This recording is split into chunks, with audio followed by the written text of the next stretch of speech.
नमस्कार, मैं नंदन। आप देख रहे हैं एक न्यूज़ 24। देखिए, बिहार की राजधानी पटना में इस वक्त हम मौजूद हैं और बता दें आपको कि सेकंड फेज़ की वोटिंग कंप्लीट हो चुकी है और थर्ड फेज़ की वोटिंग जो है वो शुरू होने वाली है। जी, आपको बता देते हैं कि थर्ड फेज़ का जो गुणा भाग है वो क्या है, आखिर थर्ड फेज़ का जो इलेक्शन है, वोटिंग है, उसमें भी कहाँ क्या होने वाला है, आपको सीधे तौर पर हम बताने का प्रयास करेंगे। तो देख सकते हैं बिहार में तीसरे फेज़ की 5 सीटों का गुणा भाग क्या आपको हम बता देते हैं। सबसे पहले बिहार में 2 चरणों का मतदान संपन्न हो चुका है और तीसरे चरण के मतदान की तैयारी अब शुरू हो चुकी है। 7 मई को बिहार की 5 संसदीय सीटों पर मतदान होना है। कोसी क्षेत्र की 20 सीटों पर भी इस चरण में वोट डाले जाएंगे।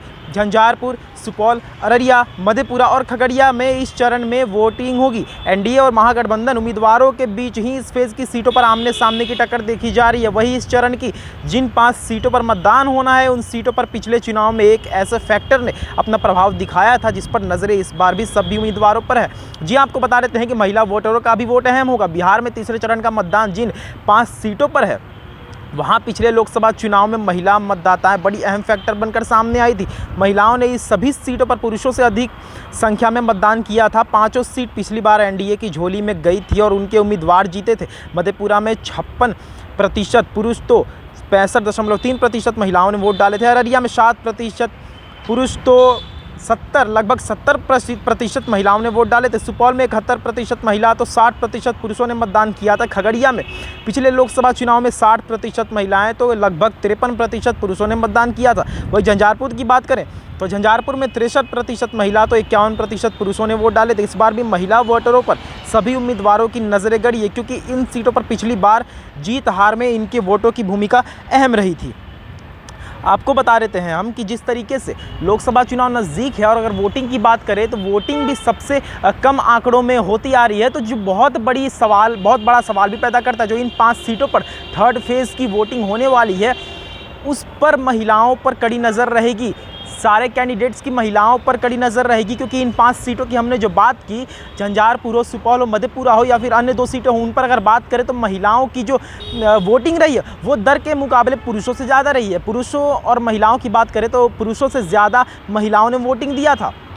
इस बार भी महिलाओं पर कड़ी नज़र रहेगी। अब देखना ये होगा। आपको बता देते हैं सबसे बड़ी बात यहाँ पर निकल कर ये भी आती है कि अगर पिछले चुनाव की बात करें तो इन 5 की 5 सीटों पर एनडीए का शासन था। जी, आपको बता देते हैं कि जो ये 5 सीटें हैं जो थर्ड फेज़ में होने वाली हैं, इन 5 की 5 सीटों को एनडीए ने पिछली बार जीता था। अब देखना ये होगा कि 2024 के चुनाव में सारे सीट एनडीए को जाते हैं जैसा पहले गए थे, या फिर कुछ नया होने को दिखेगा। कड़ी टक्कर है महागठबंधन और एनडीए के बीच का ही ये टक्कर देखा जा रहा है, क्योंकि तीसरा कोई भी अभी चेहरा ऐसा नहीं है जो एनडीए और महागठबंधन जैसा बनकर उभर सका हो। जी, आपको बता देते हैं कि सबसे हॉट सीटों में से एक झंझारपुर हो, मधेपुर। झंझारपुर पर नज़र इसलिए भी रहेगी क्योंकि बीच में आपको याद होगा कि झंझारपुर जो राजद ने अपने खाते में रखा था, उसी झंझारपुर को राजद ने वीआईपी सुप्रीमो मुकेश सहनी को जब खुद में शामिल किया था तो झंझारपुर का सीट उन्होंने दे दिया था। बाकी बातें अब आते हैं बहुत सुपौल, मधेपुरा पे भी आते हैं, तो वो भी कहीं ना कहीं अगर देखा जाए नज़रिए के हिसाब से तो वहाँ पर भी महिलाओं की वोटिंग जो है वो पुरुषों से ज़्यादा रही है। तो देखना ये होगा कि क्या महिलाएँ